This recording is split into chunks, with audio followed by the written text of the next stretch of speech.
Hola amigos, bienvenidos a este nuevo episodio de Cineandertal, el podcast donde unos tipos hablan de películas que no entendieron, o que ni siquiera vieron, o que ni siquiera existen. Siento que debo realizar una mejor cortinilla de introducción, aunque no me he sentado a escribir una. Sí, tal ¿No vez. se te ocurre algo así como Cineandertal, el podcast de cine del que todo el mundo habla? Por el momento no se me ocurre nada. Seguramente debe ser algo relacionado con la época antigua, ¿sabes? Algo de unos cavernícolas. No, sí, el intro que aún no he hecho, pero va a ser así como un cavernícola, va a ser eso como sonidos de donde unos cavernícolas descubren el cine. Somos como esos monos de la Odisea del Espacio. Voy a editar, voy a poner nuestras caras películas. Tocando el monolito que diga Cineandertal. Tocando la pantalla donde están proyectando la Dolce Vita que no entendemos. Y solo la vemos y no sabemos qué hacer. Estamos muy asustados y nos escondemos. No, vamos a ser los monos de Odisea en el espacio, pero trajeados como personajes de la Dolce Vita, viendo Stalker. Sí, los monos pretenciosos que no entendieron las obras de los grandes cineastas. No, sí, o un mono como en Odisea del Espacio, pero que no toca el monolito, pues yo ya lo sé todo. Yo ya soy inteligente, no necesito tocar el monolito. No necesito leer para comprender. Sí. Exactamente. Pero bueno, yo soy Josué, por cierto. Yo soy Andrés. Y en esta ocasión vamos a hablar de la entretenida película hecha para personas amantes de la acción y de las explosiones, donde ocurren cosas cada 20 segundos. Si te gusta el cine de Sylvester Stallone, Arnold Schwarzenegger y Rápido y Furioso. Sí. El legado Bourne también. Si te gustan esas cintas, esta te va a encantar. Es lo tuyo, así naciste para ella. Ponla en la lista de espera porque te vas a pasar un viaje lleno de emoción. Sí, a tus sobrinos, si un día van a tu casa y dicen, ponnos una película y te dicen, quiero Shrek, les dices, tengo algo muy parecido. Es casi lo mismo, hay un pantano. Hay magia. o ciencia ficción, no lo sé muy bien, pero es idéntica. Es Stalker de 1979, dirigida por el gran Andrei Tarkovsky, que bueno, tiene cosas bien interesantes en él como personaje, ¿no? Es un cineasta de la época soviética que era criticado dentro de la URSS por su cine, lo acusaban de aburrido y lento, y no exaltaba los valores de la Rusia socialista. ¿Por qué no les gustaba? ¿Porque era demasiado individualista? Pues en parte por eso, y también supongo que porque no entendían su grandeza. yo que sí. Hasta ahora creo que el público en general no entiende su grandeza. Yo no entiendo su grandeza del todo. Oye, ¿qué te pasa? Sí, me cuesta trabajo comprenderlo. No, yo sí lo veo y digo, esto es un tratado. Esto no es una película, esto es un tratado filosófico. O sea, toca temas muy profundos y muy serios, pero pues por lo mismo de que él va por las cosas grandes, no puedes presentar los temas grandes en una película como Rápidos y Furiosos. Bueno, viejo, pero no puedes presentar todo eso que es grande de una forma más rápida, un poco más rápido. No se puede, viejo. El medio no es el mensaje. El medio no es el mensaje. Pero pues... ¿dónde pueden ver esta película, amigos? Muchas de las cintas de las que hemos hablado las hemos descargado quizá de maneras que al señor sistema no le agradaría, porque están exentas de impuestos y cosas feas que nos quitan el dinero. Viejo. Oye, sí, lo sé. Sé que muchos pensaban que teníamos Netflix o veíamos las películas en alguna plataforma, pero no pagamos por ellas. Tenemos Artflix. Sí. Digamos que utilizamos métodos poco convencionales para esta era industrial y capitalista. Sí, las descargamos en nuestra mente y así las vemos. Cerramos nuestros ojos cuando dormimos. No, aparece. Leemos la sinopsis de Wikipedia y dormimos y la soñamos. Así. Y ya después decimos, leemos los títulos y los imaginamos de qué se puede tratar la película. Así vimos Top Gun. Sí. Alto análisis, viejo. No, pero esta película puede ser vista de manera legal y gratuita en YouTube, en el canal Mosfilm, que es la productora donde se realizó esta y otras tantas cintas de Tarkovsky. En este canal de YouTube no solo encuentran las películas de Tarkovsky, sino de Sergei Einstein, de no sé, muchos directores rusos. Entre otros grandes directores rusos que son tan importantes que ya los olvidé. Sí. Y las películas que se hicieron en la era de la Rusia socialista. Es muy interesante porque de verdad hay cintas muy valiosas ahí, cintas donde ves cómo se entendía, por ejemplo, la figura de Stalin o de Lenin. Estaba viendo algunas películas que tristemente no todas han sido subtituladas al español, pero pues si sabes algo de francés y algo de ruso, pues podrás ver la mayoría. Estás del otro lado. Estás del otro lado, exactamente. Bueno, si tú estás aprendiendo ruso, sin duda tienes que entrar a este canal porque vas a encontrar mucho material de calidad para practicar el idioma. Y también, bueno, les decía que te encuentras estas películas, aprendes, te diviertes, lo haces de manera legal y lo escucharon aquí en Cineandertal. Todo gratis, viejo. Exactamente. Que yo creo que es del pueblo para el pueblo. Ajá, es un regalo de la Rusia socialista, porque precisamente estas películas se hicieron con estas condiciones legales que se pudieran difundir sin tanto problema sobre derechos de autor, porque venían con la legislación de la madre Rusia. Entonces, gracias a esa visión, hoy tenemos estas películas gratuitas. Perfecto. El futuro del cine está en Rusia. Lo escucharon aquí en Rusia nos dio la vacuna y nos dio el cine. Nos dio el cine gratuito, viejo. Entonces, Jael Vladimir Putin, yo estoy contigo. ¿Cómo se dice? Por favor, no me maten en ruso. Estoy de su lado. Sí, me pongo a bailar esta canción de Rasputin, lover of the Russian Queen. Exactamente, viejo. Pero, ok, pues ahí la pueden ver. ¿Y de qué va exactamente Stalker, Andrés? Tengo aquí una pequeña reseña autista, 2 reseñas autistas. Que van así: 3 autistas se pierden en un bosque mágico con el fin de conocer y cumplir sus verdaderos deseos neurotípicos, solo para darse cuenta que juntar las ideas de verdad y personalidad neurotípica no puede traer algo bueno.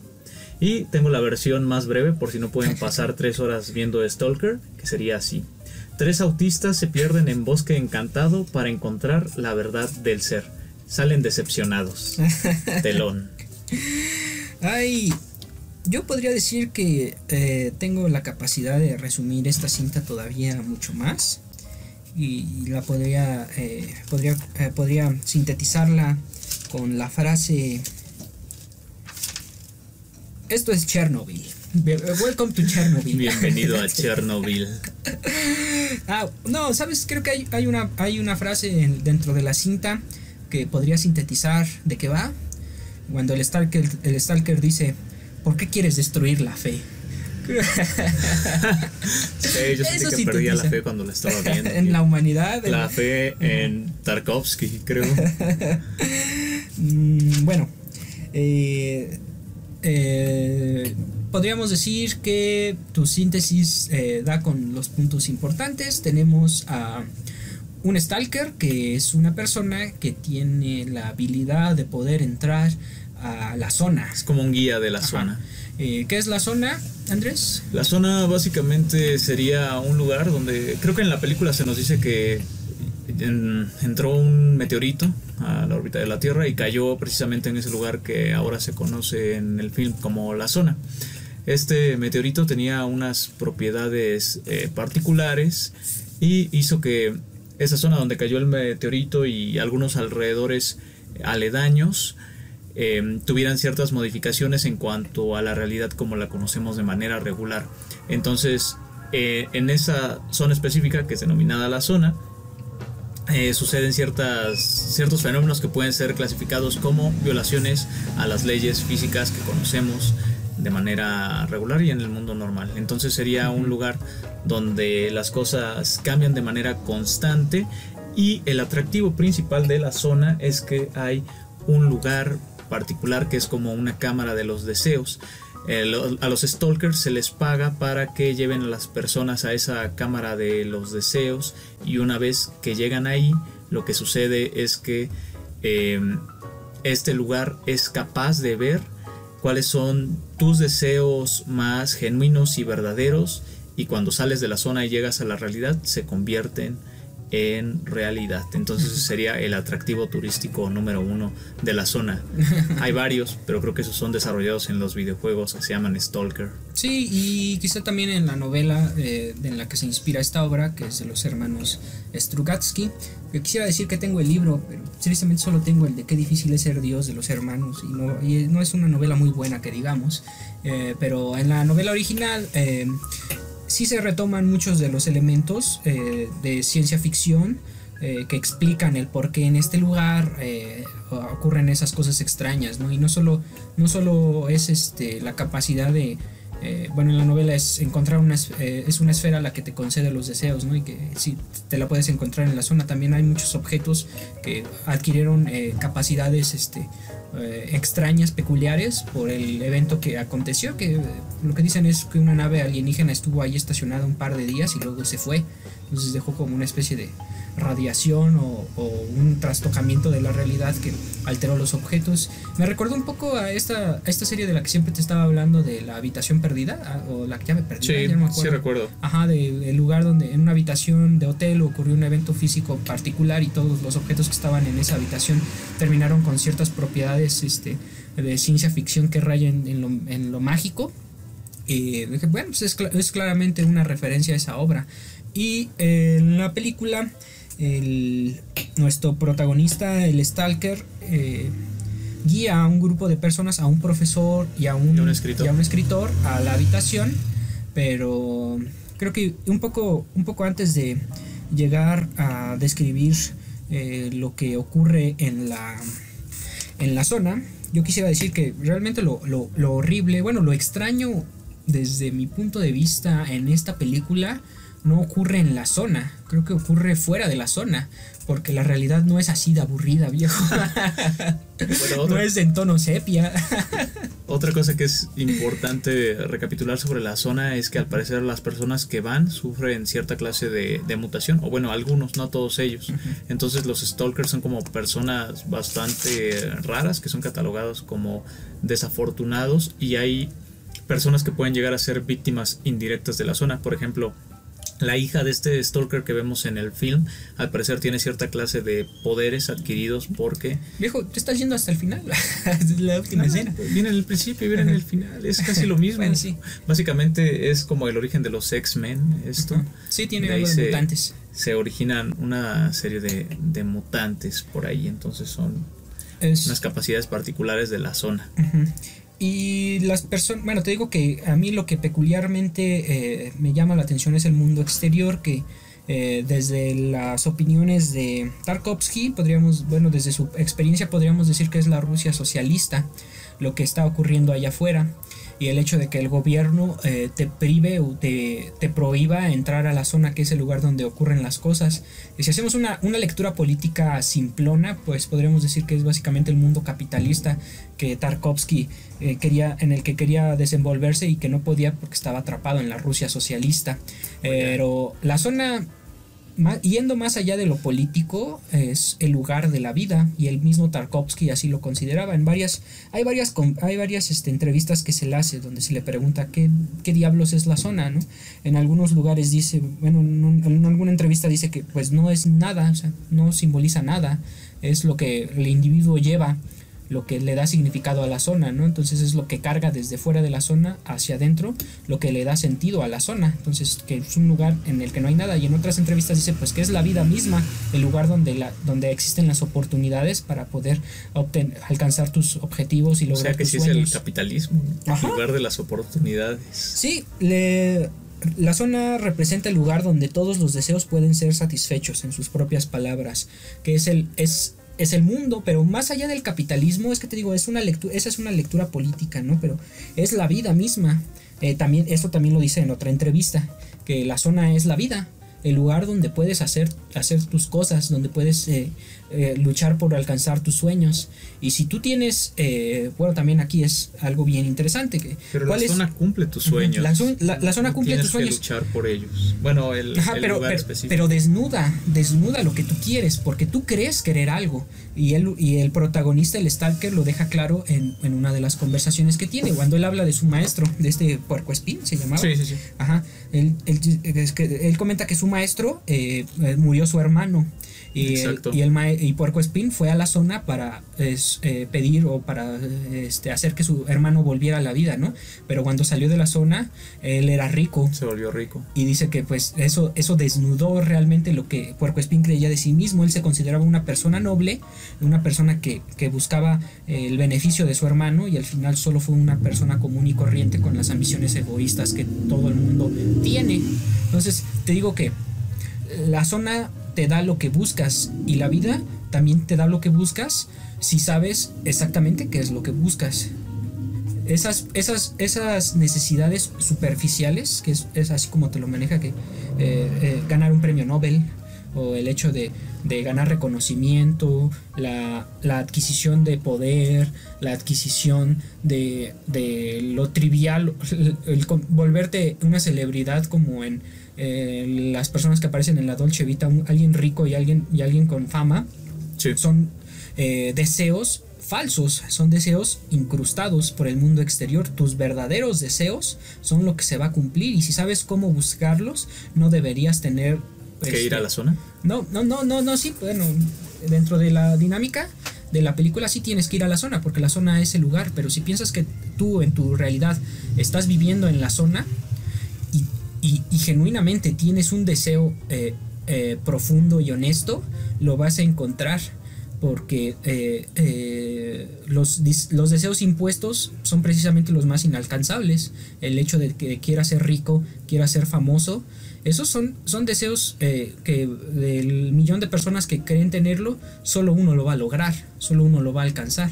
Entonces te va a quedar... Y por eso no son reales, no son reales, pues no es real, viejo, porque si compras un boleto de lotería y te dicen que tienes 1 en 1.000.000 de posibilidades de ganar, pues también es más probable que te caiga un rayo a que te ganes. Pero eso. El deseo, o sea, su deseo no es genuino. No es genuino, pues es impuesto, porque al final de cuentas eso tampoco te va a dar la felicidad, porque no es lo que querías.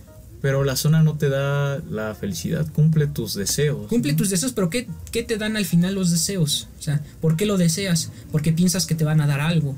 Ese deseo pero te va a dar algo. Puercoespín no encontró la felicidad, porque cuando se hizo rico se suicidó. Pero era banal. Le dieron lo que querían, pero eso no le trajo la felicidad. Pero eso lo destruyó. O sea, porque él tenía una falsa visión de lo que él era. Por eso te digo que si alguien sabe realmente qué es lo que quiere, no debe tener un problema, o no debe tener un problema para alcanzarlo, cuando su búsqueda es genuina y honesta, y cuando él es consciente de ello. Eso es a lo que voy, que si tú eres consciente, y si no has caído en este doble juego en el que tú crees querer algo, pero en el fondo deseas algo de lo que ni siquiera eres consciente, va a surgir el dilema, o vas a experimentar lo que le pasó a Puercoespín. ¿Qué estás diciendo, Josué? ¿Que es bueno ir al psicoanalista? Estoy diciendo que mi conciencia desea la victoria del vegetarianismo en todo el mundo. Mi subconsciente anhela un pedazo de carne fresca. Esta frase perfectamente describe lo que le ocurrió a Puercoespín, que es el creer, desear algo, pero subconscientemente desear otra cosa, incluso lo contrario. Y ese es el riesgo de entrar a la habitación sin saber qué es lo que quieres. Entonces la zona te va a dar carne en ese caso. Tú puedes llegar filete, con el deseo de que el vegetarianismo se vuelva el estándar de la sociedad cuando salgas de la habitación, y cuando sales te das cuenta que es todo lo contrario, que ahora todos comen carne. O sea, porque en el fondo tú lo que quieres es comer carne. ¿Qué crees que hubiera pasado si Juan Rulfo se hubiera enfrentado a la zona? ¿Cuáles crees que serían los verdaderos deseos de Juan Rulfo? No lo sé, amigo. Es que Juan Rulfo es la clase de persona. Yo creo que él quería ser un fantasma. O sea, iba a salir y enseguida se iba a morir. Yo creo que me recuerda un poco al estereotipo de J.D. Salinger, el escritor genial que no quiere entablar contacto con el mundo. Juan Rulfo era muy se preocupaba mucho por el hecho de no convertirse en una figura pública como muchos escritores de su generación, el caso de Octavio Paz, o de Carlos Fuentes, que eran escritores que se movían también en un plano político y social, y eran muy activos, mientras que Rulfo quería mantener su intimidad. Por ejemplo, dirigió ahí un instituto para la preservación de cosillas del mundo prehispánico. No recuerdo, tengo el nombre de esta cosa, pero... crees que hubiera pasado si Nietzsche se hubiera enfrentado a la zona? Pues, ¿qué quería Nietzsche? Yo creo que hubiera salido como un Ultramarine de esos de Warhammer con una armadura de oro, viejo, y una super pistola, y hubiera dicho, ahora soy el superhombre de verdad. Y hubiera salido volando en su jetpack. Ajá, podría, si Kant hubiera entrado a la zona, hubiera salido poseyendo un harem de mujeres, ¿no? Sí, yo creo que eso es lo interesante, pensar. Bueno, sí. ¿Qué pasa en la zona con nosotros y con los demás? Sí, ya te preguntaste, ¿tú qué pedirías en la zona y qué obtendrías? Yo estoy casi seguro de qué es lo que... ¿Quieres contarlo? No. Vamos, cuéntalo. No, tú cuéntalo y yo lo cuento. No, sería básicamente ser un Aven consumado. Ese es mi sueño máximo. Ajá. Porque yo creo que ahí está la felicidad. Pero es algo muy, muy vacuo. Es como desear ser Marcello. Sí, estás deseando ser Marcello y lo peor es que sí se te cumple, ¿no? Sí, pero lo peor sería ver, pues, qué es lo que dice la zona de ti mismo. Porque igual estoy completamente equivocado. Sería lo interesante. Sí. Yo lo que pediría en la zona es ser una persona muy inteligente, reconocida socialmente, que digan, wow, Josué es listo, es gracioso, tiene la mejor personalidad, es un tipo que conoces una vez y no lo olvidas nunca, que deja huella, que todos hablan de él así bien, y dice, es como un Oscar Wilde, es así. Es un Oscar, es ingenioso como Oscar Wilde, es sabio como Borges y es hermoso como Wittgenstein. Y bebe como Bukowski. Sí, ahí bebe como no soy tan alcohólico. Pero cuando saldría, ¿sabes qué es lo que ¿sabes qué siento que es lo que realmente me encontraría? Que todos en el mundo se volvieron idiotas, que todos son imbéciles. Yo sigo siendo el mismo, pero todos son imbéciles y ahora no puedo interactuar con nadie. Bueno, no puedo generar ninguna amistad porque ya no puedo hablar con nadie. Sí, acabas como en la Dolce Vita que no entiendes nada. ¿Y de dónde viene de dónde viene ese escenario? Yo creía desear ese mundo en el que soy reconocido y obtengo ¿y por qué surgió eso? Porque yo no quería ser inteligente, solo quería ser más que los demás. Y al hecho de querer ser más que los demás, y también el considerar que por sentimientos de inferioridad, como Thanos cuando le dicen que a pesar de que tiene las gemas siempre pierde en los cómics y en las películas porque él mismo siente que no es digno de tal poder. Yo siento que no soy digno de tener esas habilidades o de ser considerado de esa manera, entonces no lo puedo tener. En realidad es algo que no lo puedo tener, pero aún sigo queriendo ser más que los demás, y el único modo en el que pueda ser más que los demás sin tener más de lo que ya tengo es que todos los demás bajen su IQ, sean imbéciles. Vaya. Por eso me da miedo, me da mucho miedo el concepto que te muestra esta película entre la división de lo que crees querer y lo que realmente quieres, y lo que realmente eres, ¿no? Ajá. Porque ese querer genuino es lo que somos en verdad. Sí, hay también cierto simbolismo en los personajes que vemos en la película. Tenemos por un lado al escritor, que sueña con escribir una gran obra, y él se mueve como en un plano un poco más libre, más onírico, tiene sueños, es optimista.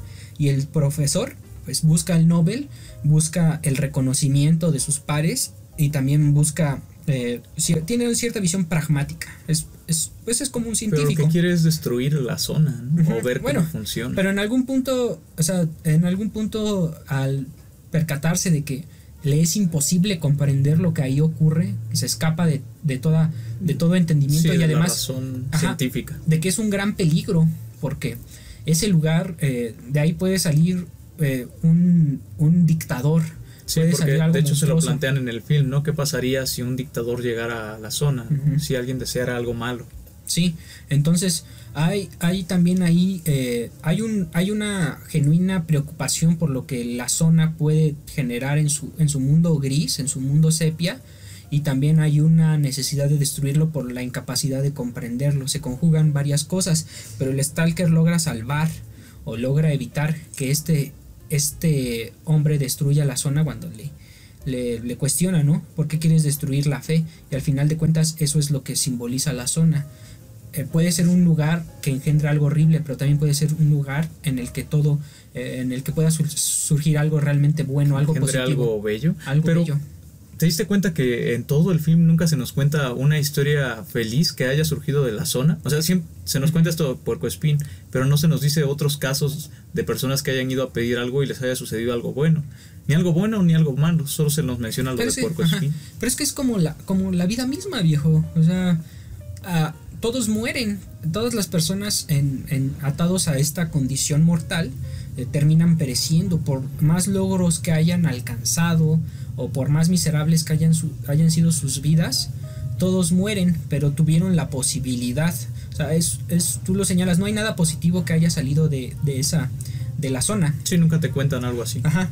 Pero existe la posibilidad, existe el pequeño fragmento, y digo que es como la vida misma, porque pues ¿quién ha logrado trascender entonces, a un punto? ¿Tu teoría es que salen, logran lo de la zona y mueren enseguida? ¿O cómo funcionaría eso? O sea, salen de la zona, se cumple su deseo, si hicieron el proceso de pasar a esa habitación especial, y enseguida mueren.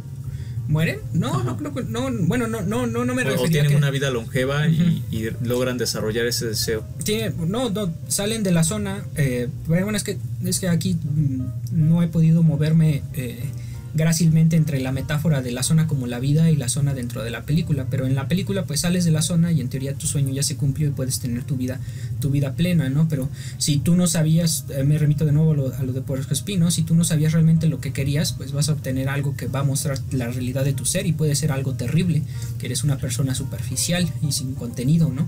Eso puede ser una posibilidad, pero lo que el Stalker defiende de la zona, el hecho de que lo mueve a protegerla de la destrucción, es que genera la genuina posibilidad de algo mucho mejor. La mera posibilidad, como tú dijiste, no ha salido nada bueno, pero el hecho de que exista una posibilidad le da valía, o le da el derecho a existir para él. Y puede ser, no sé, es que el Stalker se mueve entre dos figuras arquetípicas. Yo diría que por un lado es un profeta, y también es un Virgilio en la Divina Comedia, que guía.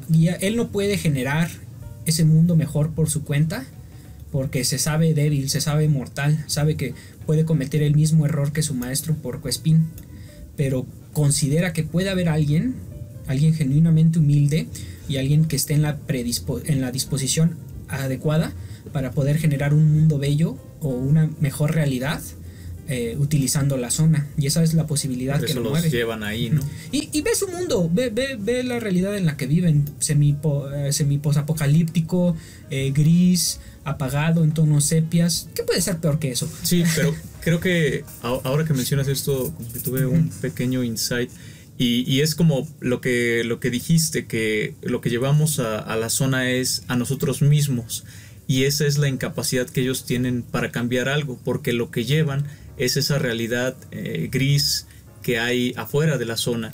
Entonces ese miedo de que la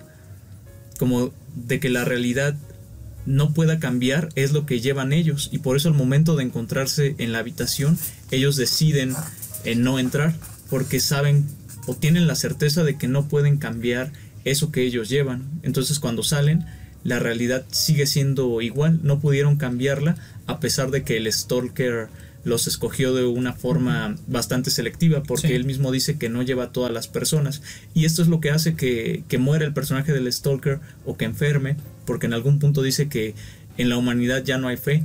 A lo que se refiere es a que ya no hay fe del cambio, fe de que esa realidad gris en la cual ellos habitan puede llegar a modificarse y a ser mejor. Es también un llamado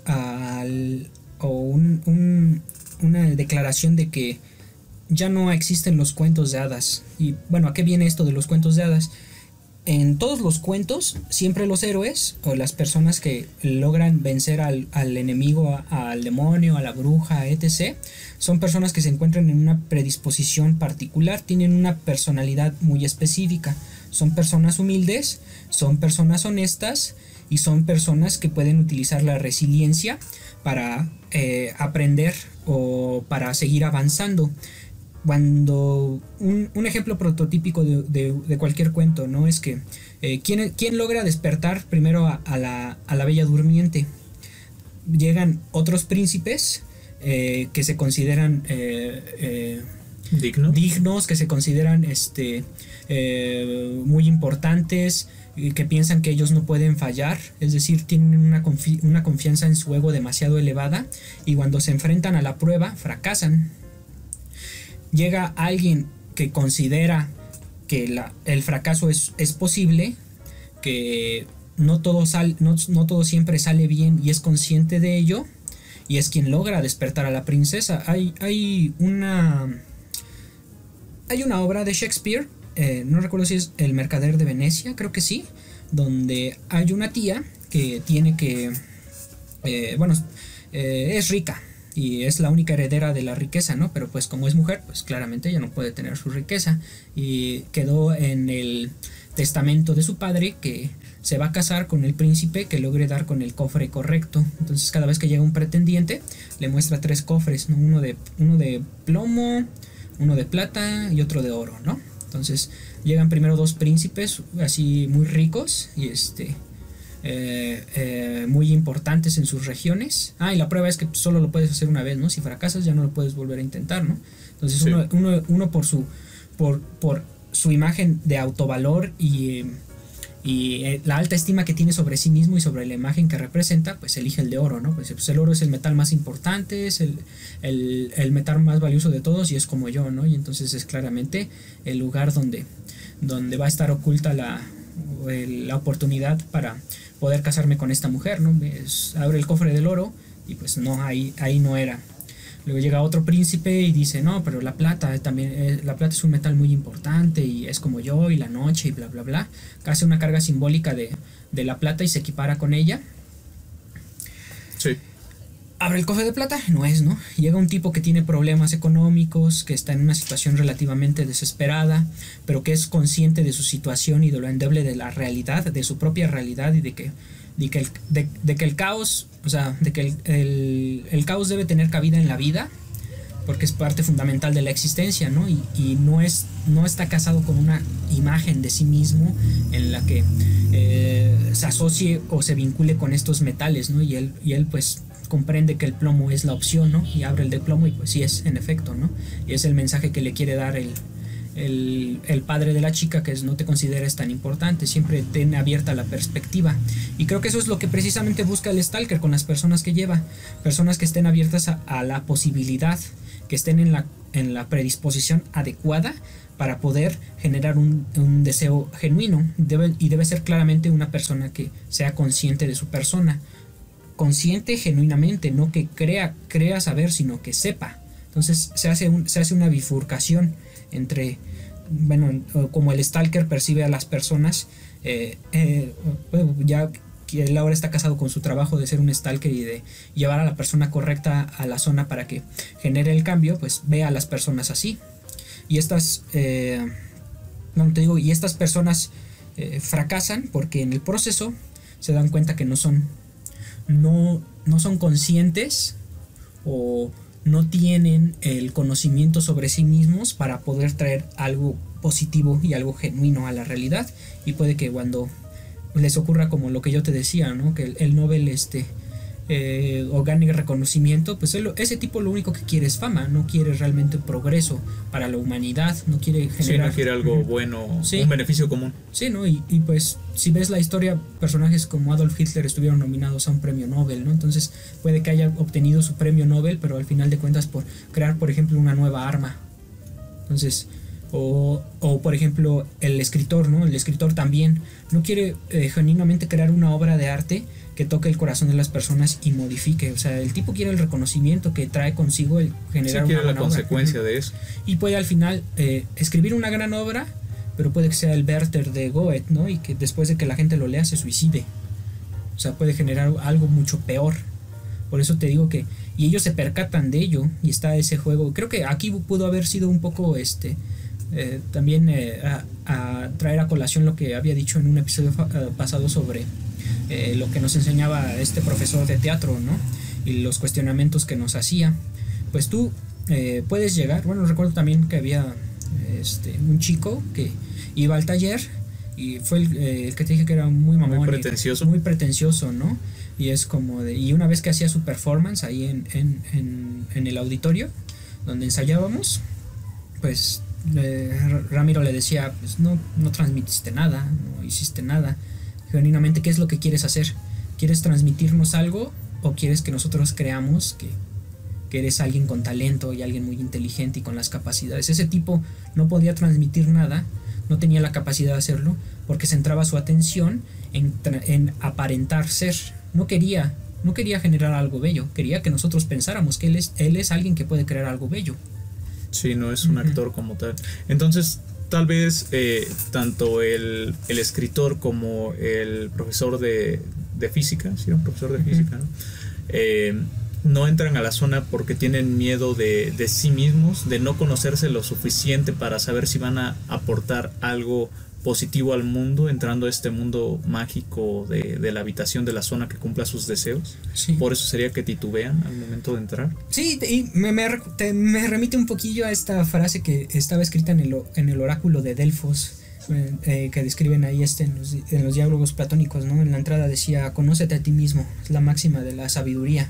Conócete a ti mismo. Suena muy fácil, pero es el trabajo más arduo y el trabajo intelectual más arduo al que alguien se puede dedicar. Conócete a ti mismo. Por eso cuando el Quijote dice yo sé quién soy, es como la sentencia, es la sentencia más potente y yo creo que más alta de la sapiencia humana, o el conocimiento más elevado que puede generar un hombre, el conocerse a sí mismo, el poder verse en su totalidad, en su desnudez, y no caer en los dos extremos. Creo que puede surgir una trampa cuando uno entra como en este proceso de autoconocerse, que al principio nos consideramos como lo máximo y luego dices, no, claramente no soy lo máximo, cometo errores, fallo, y caes en el polo opuesto, pues soy una horrible persona, no sirvo para nada. Entonces, cuando trasciende, me recuerda un poquillo a Pi, el orden del caos. ¿Te acuerdas que cuando este tipo sí. Iba con su maestro le decía que le hablaba del proceso y le decía que pues ya tenía que abandonarlo, ¿no? Que no debía buscar esta secuencia de números porque pues no le iban a dar nada o eran una trampa, ¿no? Y el matemático en su proceso, cuando va realizando las actividades, hay una parte donde se da cuenta que la computadora que está utilizando para generar el cálculo cobra conciencia, y él dice que su maestro también descubrió eso en algún momento cuando estaba en su búsqueda, ¿no? Que hay un momento en tu búsqueda que inevitablemente la computadora con la que vas a estar trabajando va a cobrar conciencia y se va a suicidar. Entonces, yo digo que también en este proceso de el autoconocerte vas a llegar a ese punto. Creo que bueno, si hablo en mi experiencia personal, como que te vas a llegar a un punto de autoconocimiento en donde vas a intentar destruirte. Donde crees que el autoconocimiento, o donde crees que la imagen acertada de ti mismo es el polo opuesto de lo que considerabas antes. Que es, creo que yo diría que es la fase de donde estoy saliendo. Es que no hay un manual escrito, es lo triste, ¿no? También es lo bello porque es un ejercicio. Es el ejercicio de la vida misma. Pero pues no hay nada escrito que te diga como, y en algún momento de tu vida vas a pensar que recrear lo que tus padres hicieron es la solución, ¿no? Sí. Entonces, y tú lo vas a hacer y te vas a dar cuenta que es un error, es algo que tú tienes que hacer, y si lo sabes posiblemente lo arruines completamente y no lo hagas así, porque no hay, o no sé si siquiera exista una fórmula, ¿no? Pero en este caso, estos personajes, el profesor y el escritor, están en su punto de autodescubrimiento en el que son conscientes de que lo que creían de ellos mismos no es la verdad. Yo pienso que estoy metiéndome en ese mismo proceso, pienso que ya también llegué a ese punto y caí en la trampa de lo inverso, de pues soy lo contrario a lo que creía. Caer en la parte negativa. Ajá. Y después de eso, cuando te das cuenta que tampoco esa es la visión, o eso es lo que corresponde a la realidad, empiezas a ver los pros y los contras, pero lamentablemente cuando llegas a ese punto ya tienes 70 años y te mueres. Ok, entonces es un camino largo, así como de sí. Larga es esta película de Stoker. Larga como la vida misma. Creo que es una interpretación bastante espiritual, y por eso es tan complejo intentar decir algo de un film que es tan callado y tan sutil en cuanto a lo que intenta transmitir. O sea, es una pieza que sí se tiene que pensar mucho para poder decir algo acertado sobre ella. Pero mira, creo que hasta en el plano visual, lo que Tarkovsky quiere cuando hace que la cámara se detenga por tanto tiempo ya se quede ahí mirando el mismo escenario y todo sea tan lento, es generar precisamente esos procesos de reflexión, porque cuando estás viendo, pues, bueno, lo divertido de ver una película de acción es que no tienes que pensar, te puedes entregar frenéticamente a lo que estás viendo en la pantalla, y es virtualmente dejar de pensar por un momento en tengo que pagar la renta, tengo que salir con esta chica, la otra noche sí, pensar en todos los deberes, ¿no? Todos los deberes, todos los problemas y todo lo realmente trascendente. Una película de acción apaga completamente eso, y durante 1 hora y media puedes dejar eso de lado, pero Tarkovsky quiere que te enfrentes a ello, quiere que te enfrentes a los problemas, y por eso las tomas son así, pausadas. Sí. Fuera de la zona. Cuando estás en la zona todo es mucho más dinámico, pero lo hace con cierta sutileza. Todo en la zona está vivo, o sea, todo se está moviendo. Y también la cámara, si te das cuenta, parece que está quieta, pero está haciendo poco a poco ciertos zooms. Sí, la cámara se está moviendo, la cámara está viva. Todo en la zona está en movimiento. Todo parece, a las personas que entran a ella les parece una locura, porque la zona cambia. Los stalkers son conscientes de que no pueden seguir el mismo camino 2 veces, porque todo está en constante movimiento. Sí. Así es la vida, literalmente. O sea, recuerdo hace un par de años fui a un campo con un amigo, un campo de siembra, y nos perdimos, nos fuimos a beber, nos metimos allá a un cerro y estuvimos platicando, recorriendo el camino, nos tomamos fotos, fue una locura, estábamos muy ebrios además, pero visita ese mismo campo en otra estación y es completamente diferente. Durante la estación de siembra es verde y tienes los caminitos por donde recorrer y tienes a las aves revoloteando. Ve en otoño o ve en invierno, todo está apagado, es un semidesierto. Literalmente cuando nosotros fuimos en otoño era un desierto, pero yo fui en otro momento y era completamente diferente, parecía un bosque.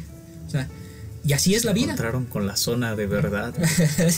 es que la vida es la zona de verdad, porque así es la vida, todo está en movimiento y todo está cambiando. Los simbolismos que abarcan, en los que se introducen los personajes que aparecen en esta película, lo dejan muy claro, pero en especial creo que el del Stalker es bien interesante, porque ¿qué simboliza el Stalker sino la fe? La misma fe de Tarkovsky, que era cristiano en una sociedad que te decía, en la Rusia socialista, que no había un Dios y que no había necesidad de creer en un Dios, que buscaba apartarse de las concepciones místicas, que son al final de cuentas lo que le dan sentido a la vida, le dan significado. Querían quedarse netamente a una cuestión pragmática, y lo más cercano a Dios, si es que existe, es Stalin. ¿Cuál sería terrible? No, sí, un Dios dictador, viejo. Una deficiencia horrenda. Pero en la Rusia socialista se acaba completamente con las religiones, con los mitos y las creencias metafísicas. Bueno, en teoría, de puertas afuera, porque pues, el cristianismo ortodoxo pues, se mantuvo, existió durante cierto tiempo y tuvo ciertas concesiones, ¿no? Pero de puertas afuera esto se acaba y la gente ya no tiene que tener esas creencias irracionales, ¿no? Pero si quitas esas creencias irracionales, la vida pierde completamente el sentido y el significado. La zona es ese lugar, precisamente, donde encuentras los mitos. La obra parte de una obra de ciencia ficción, de una novela de ciencia ficción, ¿no? Pero Tarkovsky prescinde de todo ello, y de hecho se menciona que cuando él está trabajando en el guión de la película, le pide a los hermanos Strugatsky que lo escriban, ¿no? Cada vez que le daban un borrador, él les decía, esto está bien, esto está mal, otra vez. Fue un ejercicio que les tomó mucho tiempo, porque les pedía constantemente que reescribieran ese guión. Lo reescribieron muchas veces. Lo que Tarkovsky quería era librarse de todos los aspectos de ciencia ficción y solo centrarse solo con la magia, con lo que él consideraba esencial, que era esa, te digo, pues en la novela está esta cuestión de los objetos, están los stalkers, que al final de cuentas son personas que son recolectores también, porque toman los objetos, los llevan y los venden. Ajá. Descartas todo eso y el aterrizaje de la nave, y ¿qué es lo que ocurre en la zona?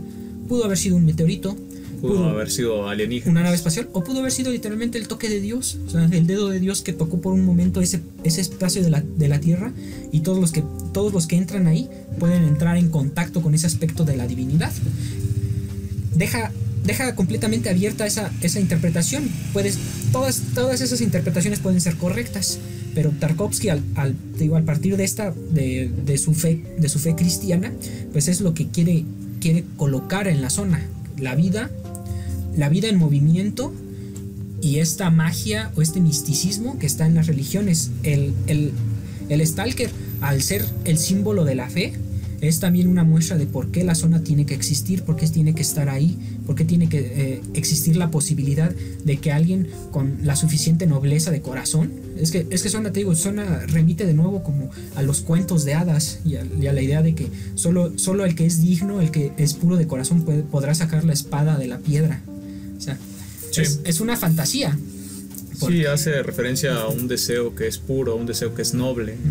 ¿Quién genuinamente podría traer un mundo mejor o modificar la realidad para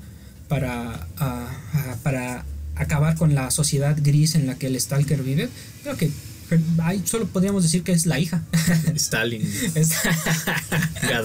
Gaddafi. Es que, ¿sabes? Me hace pensar que si un niño tuviera la capacidad de entrar a la zona y hacer su propia realidad, pedir su deseo y hacer un mundo a partir de su deseo, ¿cómo sería ese mundo? Sería como en ese capítulo de Bart cuando adquiere poderes. No, sería como la canción de Chabelo primero, ¿no? Si los niños gobernaran el mundo, no habría guerra, solo habría juguetes, algo así. ¿No la has escuchado? No la recuerdo. Es una canción de Chabelo donde te muestra como la idealización del mundo gobernado por los niños, sin guerra, sin conflictos, solo juegos y diversión. No mames, no sería eso, sería ese episodio, a eso iba con el episodio de Los Simpson donde Bart tiene poderes de la casita del horror. Ese episodio está basado en un cuento que se llama, se me olvidó el nombre, Todos somos felices o algo así, Un lugar feliz. Es un cuento escrito por Jerome Bixby. Este cuento precisamente es un pueblito rural donde un niño tiene la capacidad literalmente de moldear la realidad a su antojo, ¿no? Y pues desaparece a las personas que le hacen cara fea. Ajá. Pues se vuelve un pequeño tirano porque es que así son los niños. Un mini Gaddafi. Sí, si nos quitamos esa visión idealizada que tiene Chabelo, yo la versión chabelina de los infantes, te quedas con eso, que los niños son egoístas, son tramposos, son glotones, no tienen mecanismos de autorregulación, y si a un niño le das ese poder, pues pasa lo que ocurre en el cuento de Jerome Bixby. Sí, algo terrible. Pero entonces, si dices que la única que podría encontrar algo bueno, algo noble dentro de esa habitación de la zona es la hija del Stalker que vemos. Porque te plantean como desde el principio, pues esta niña está en este mundo, pero no te muestran que sea una mala niña. Tiene el tema, por ejemplo, de que es inválida, ¿no? Puedes decir, eso es un elemento que aumenta su humildad, la vuelve más digna. Y es inválida, entonces en este caso no puede ser un stalker, ¿no? No, y además, porque no puede guiar a los demás, no puede dedicarse a una profesión que... ¿Pero qué significa eso? ¿Qué significa lo último que vemos de la película cuando la niña mueve el vaso? Significa que esas cosas que ocurren en la zona, que por todos todo lo que ocurre ahí es pensado por todos como algo ilógico, algo imposible en su mundo real, está saliendo. Que ella tiene la llave de la magia. Y escapa en el perro que se lleva el Stalker de la zona, porque ahí lo dicen, nada, no recuerdo si dicen, nada vivo puede salir de aquí, o no puede haber animales. O sea, solo hay como vida vegetal, plantas, cosas así, ¿no? Pero vida animal no puede haber. Entonces ese perro tuvo que haber sido creado en la zona, o sea, es un perro de la zona. Es como un pequeño... Es como un nahual, viejo. Un nahual del espacio. Un nahual. Un nahual. Vaya. No, pero claramente, bueno, yo pienso que ese perro simboliza o es parte de la zona, es parte de lo que ocurre en la vida. Y sale de la zona, sale de la vida y llega a ese mundo gris. Y la escena donde la niña puede mover el vaso está a color. Y eso ya no es la zona. Ok, eso es la zona saliendo de la zona, ¿no? Es la zona expandiéndose. Es lo que dice. Mundo frío y gris. Es lo que dice este tío en Jurassic Park. La vida siempre encuentra formas. Y la zona es la vida de verdad. Ajá, la zona ¿O es una ajá. nueva forma de vida? ¿O Yo es diría la que vida es la divina? vida, es la vida misma. Lo que hay fuera de la zona no es la vida, no es lo real, es la dictadura. Y las dictaduras no pueden funcionar porque precisamente el caos termina venciéndolas. No puedes contra la entropía. Las dictaduras son negaciones de la entropía, pero cuando niegas la entropía, tarde o temprano viene por ti y te destruye, porque es inevitable, porque siempre va a estar ahí. No puede haber un sistema rígido e inmutable. Es como lo que ocurrió en Roma, que constantemente en Miguel hablan. Ya se volvió De la caída de Roma. Sí, voy a poner ahí el tema de Migala cada vez. Pero bueno, Roma está en constante proceso de expansión. Llega un punto en el que va absorbiendo territorio, pero claro, cada vez que va absorbiendo territorio, pues esos territorios demandan recursos.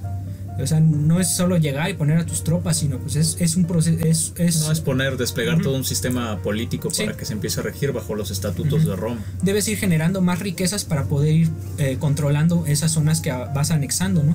Pero llega un punto en el que ya eres tan grande que ya no puedes generar recursos para seguir manteniendo esas zonas. Para seguir creciendo. Y te sale mucho más económico ir cediendo zonas. Entonces por eso los bárbaros van ganando territorio a los romanos. Los romanos tienen que dejar ese territorio porque ya no tienen los recursos para defenderlo. Y económicamente les conviene irse replegando. Sí. Y eso es la entropía en su estado máximo. O sea, no puedes crecer indefinidamente, no puedes ir expandiendo un control absoluto, porque en algún momento el desorden aparece, y el desorden es como la caída de las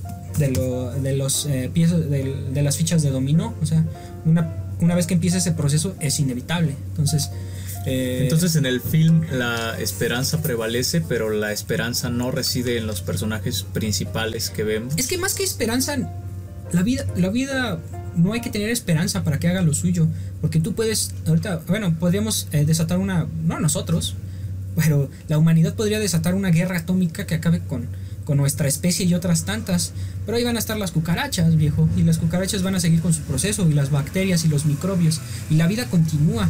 Más bien es que esperanza remite a que por medio de la lucha, por medio de un combate activo, podemos cambiar la situación, ¿no? Es algo que ocurre casi como por un proceso natural. Porque es un proceso natural, la entropía es un proceso natural, está en el universo. En ese mundo que nos presentan en Stalker, lo que iba a suceder era que poco a poco la zona se iba a ir liberando en ese mundo dictatorial. Es que te digo, el mundo dictatorial no es el mundo, la zona es el mundo. Y yo diría que el mundo gris, el mundo donde el Stalker y las demás personas habitan, pues es una construcción artificial, inviable, completamente imposible de sostener, porque la realidad no funciona así. O sea, no puedes detener la vida, no puedes detener el cambio.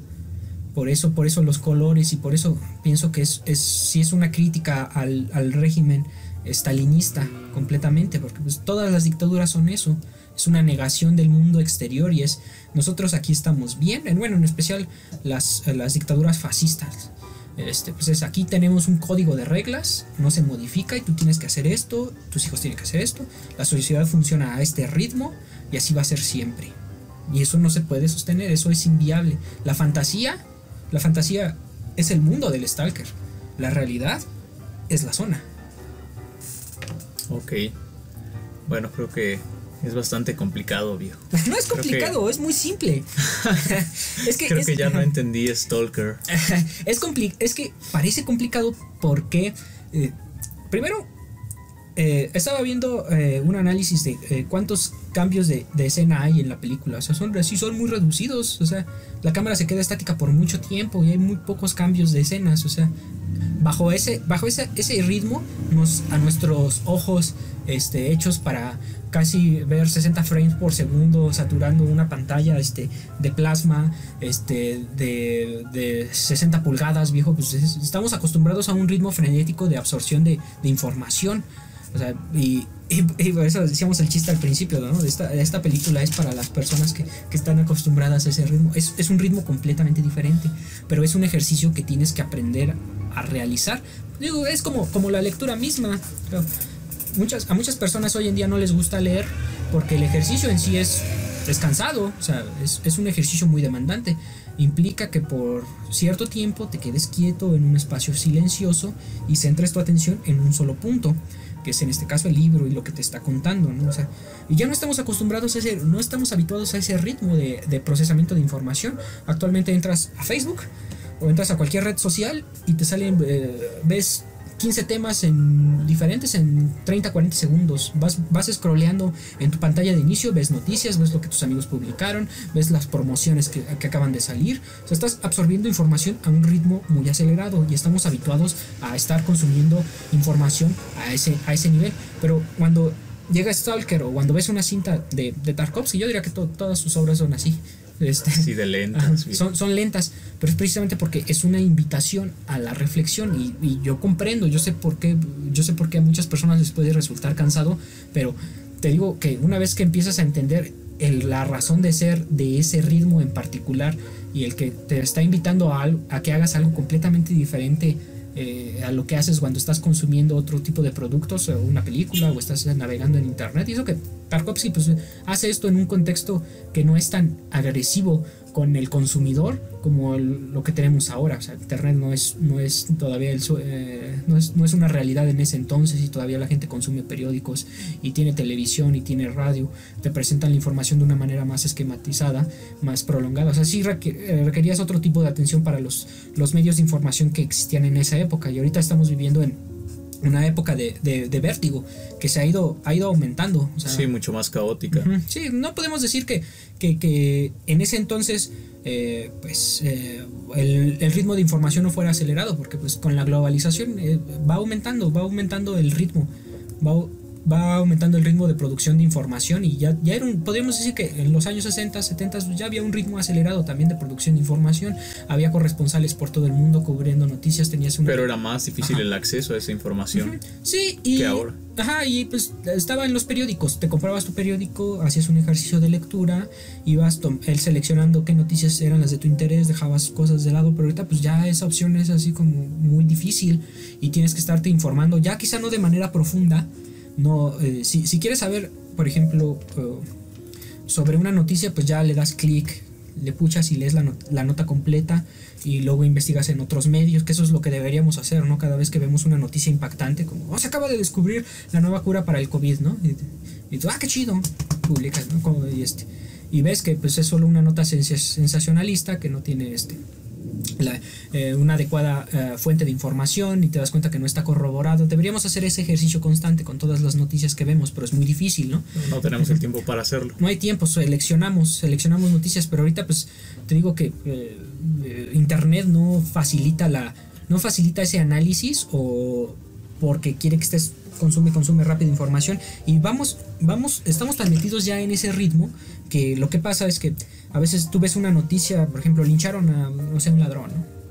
Es curioso porque sé que digo esto, que es algo que ahorita está fresco en la memoria, porque acaba de pasar hace poco que mataron a unos ladrones, y también pasó hace cierto tiempo cuando a uno en una combi lo lincharon. Y sé que cuando salga esto, que no va a ser en ninguno de esos dos tiempos, seguirá ocurriendo algo similar. Va a haber un linchamiento de un ladrón, ¿no? Pero sí, ves en los comentarios los juicios de las personas que solo leyeron el encabezado, el gancho de la noticia. Lincharon a un ladrón, ¿no? Y qué bueno, ¿no? Y luego entras a la nota y puede que te digan que resulta que no era un ladrón, era un tipo que nada más iba pasando. Lo confundieron con un ladrón. ¿No? O cualquier otra información que nos dé contexto de lo que realmente ocurrió. Y la gente ya no lee eso, ni siquiera lee la nota, solo leen los encabezados, y a partir de ahí emiten sus juicios. Y es una locura, o sea. Y cuando tomas a una persona que viene de este ritmo y la pones a ver Stalker, que te invita a la reflexión, que no es complicada. Es insoportable, una sí, tortura. Es como, virtualmente es como una tortura. Yo sé que si viera esto con mi hermana se quedaría dormida a los 20 minutos, a la media hora, no entendería qué diablos, pero es que no es difícil, no es críptica, no es misteriosa. porque Tarkovsky quería dejar un mensaje claro y no quería como que medias tintas. Es muy, muy evidente lo que te está tratando de decir, lo que te está dando a entender. Solo, no te estoy llamando pendejo, Andrés. No, No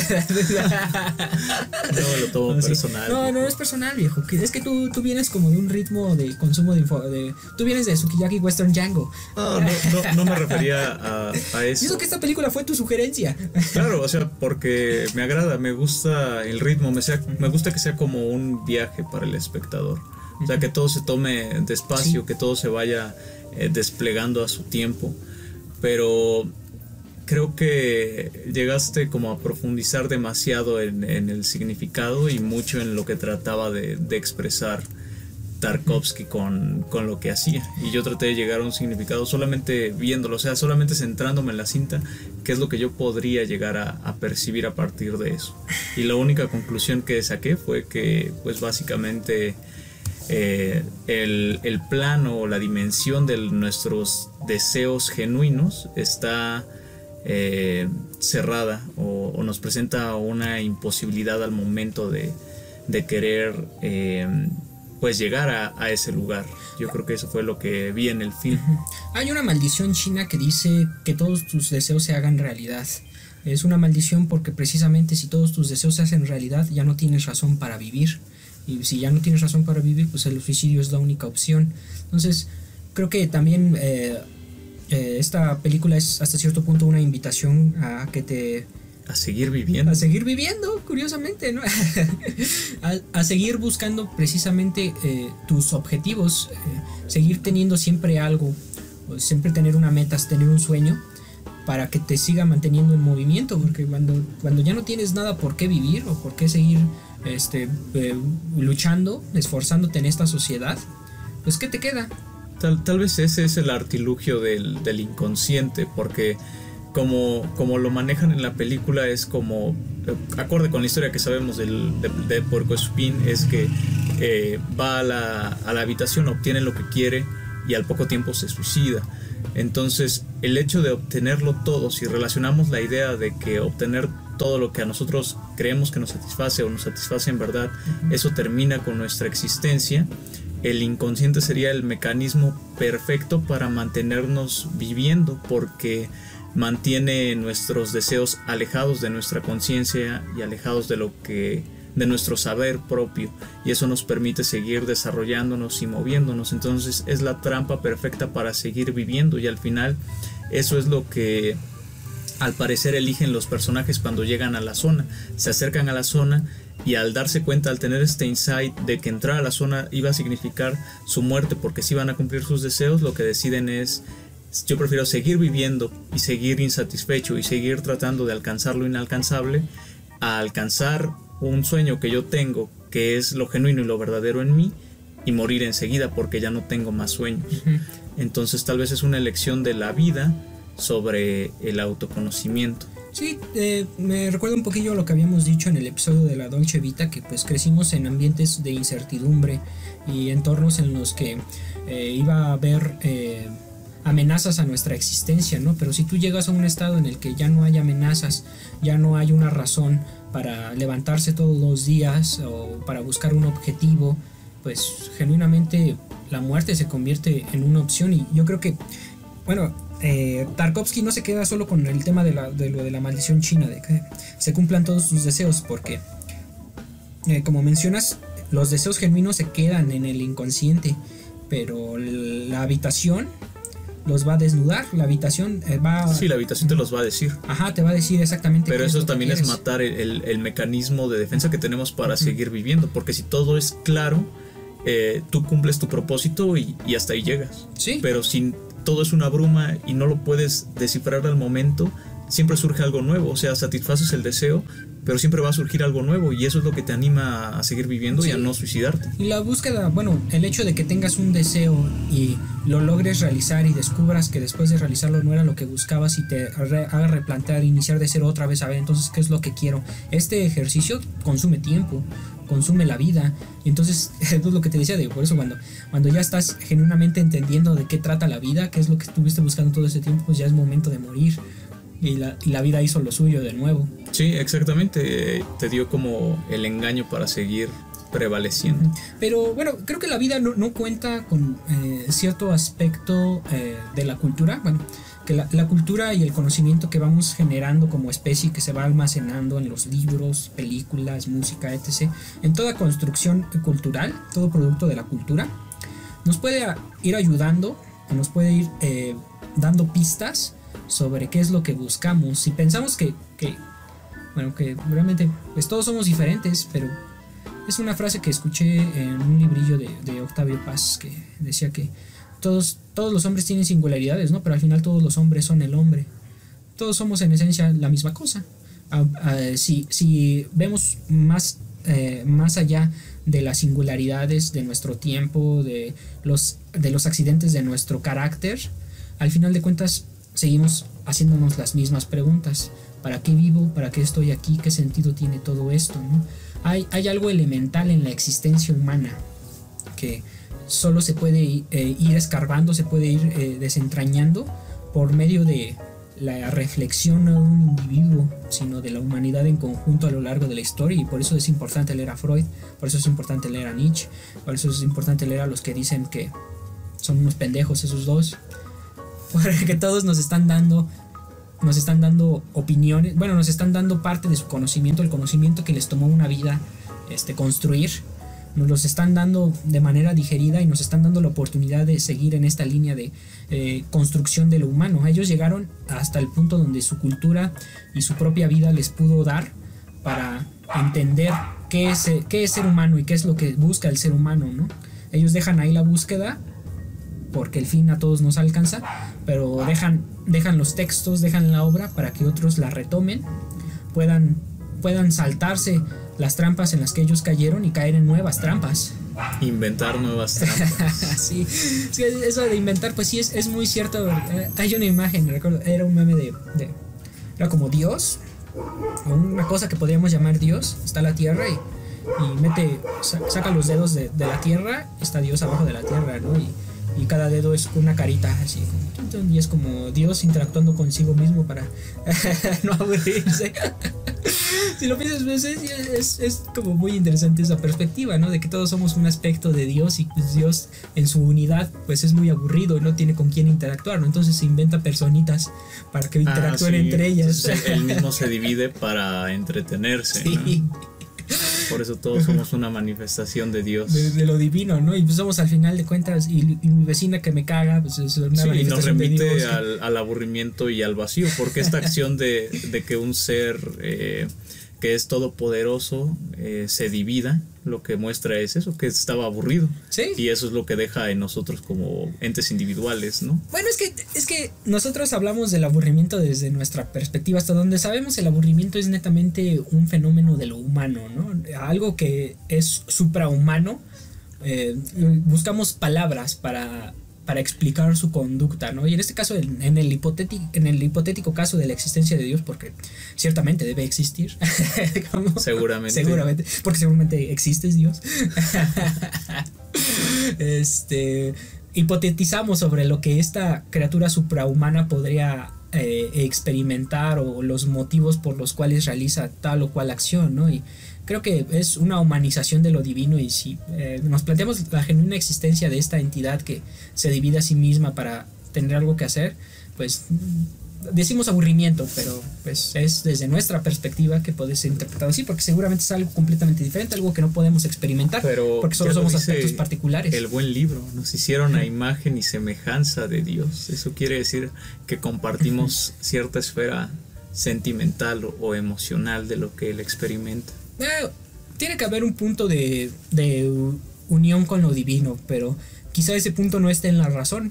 Quizá la herramienta con la que determinamos que existe un punto de unión no es ese punto de unión. Entonces, ¿en qué es el punto de unión? Quizá es la ansiedad por la finitud. El vacío estructurante y la ansiedad que viene en respuesta a eso. O sea, la angustia del no saber qué es lo que uno es, ni qué es lo que uno quiere, ni qué es lo que uno debe hacer. O sea, la angustia hacia la incertidumbre, tanto interna como externa. Pero ¿no choca un poco el concepto de ser Dios y la incertidumbre? Porque si eres Dios, evidentemente todo lo sabes.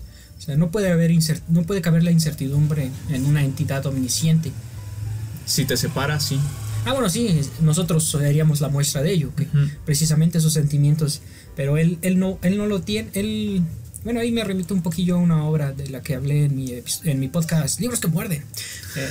Escúchenlo, por cierto, en Spotify, en YouTube, en iVoox, sí, Libros que Muerden.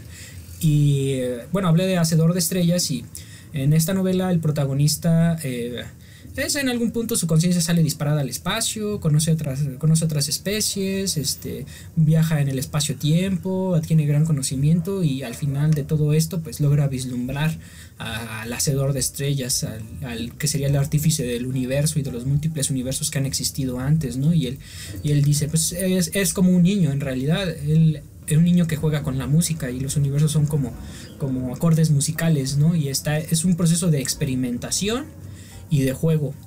Pero al acepta, dice, bueno, desde mi perspectiva, porque son los únicos símiles que tengo para poder dar a entender un poco sobre lo que es el Hacedor de Estrellas, lo que es el ejercicio del Hacedor de Estrellas, pero no es eso.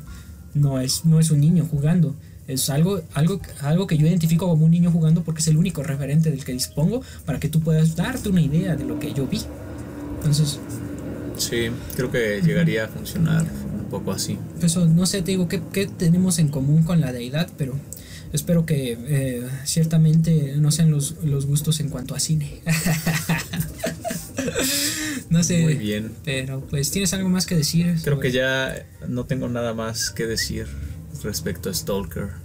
Pues la película para los que tienen déficit de atención e hiperactividad, o si quieres tratar tu déficit de atención e hiperactividad, esto te puede ayudar. Siéntate a ver Stalker. Ajá, y medita al respecto. Creo que yo después de ver esta película me quedé con muchas ganas de leer el libro de Tarkovsky, que se llama Esculpir en el Tiempo, porque él ahí describe un poco sobre su proceso creativo, sobre el cómo planea hacer una película, y pues él dice que es eso, esculpir en el tiempo. Eso es hacer una película. Bueno, ya cuando los lea les voy a decir qué tal, y también echarme un maratón de la obra de Tarkovsky. Sí me quedé así como con muchas ganas de, wow, este tipo genuinamente tenía algo que decir. Y lo que me gustó mucho de esta película es que me hizo ver como las cosas desde una perspectiva que yo no había considerado antes.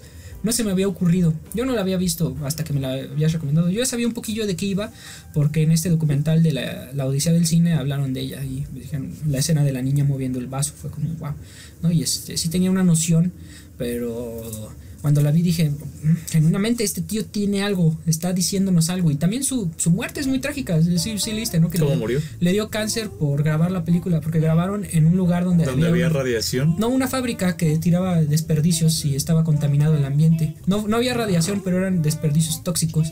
Y a su esposa también le dio cáncer, y al actor que hizo al escritor, si no mal recuerdo. A 3 personas les dio cáncer. O sea, Dios mío. Ajá, por la película.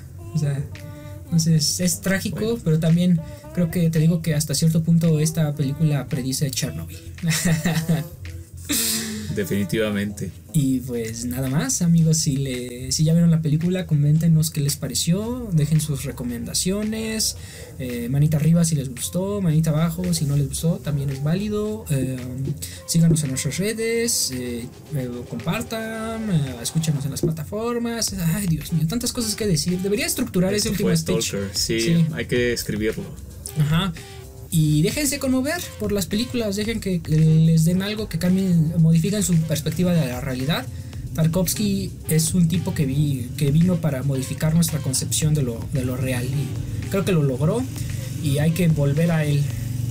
Sí, dejen que Tarkovsky los llene de desechos tóxicos, como el Vengador Tóxico, amigos. Sí, sean el Vengador Tóxico. Próximamente el Vengador Tóxico, sin Neandertal. Me siento sucio cada vez que hablamos de algo muy bueno, y luego vamos algo horrendo, como Sukiyaki, güey.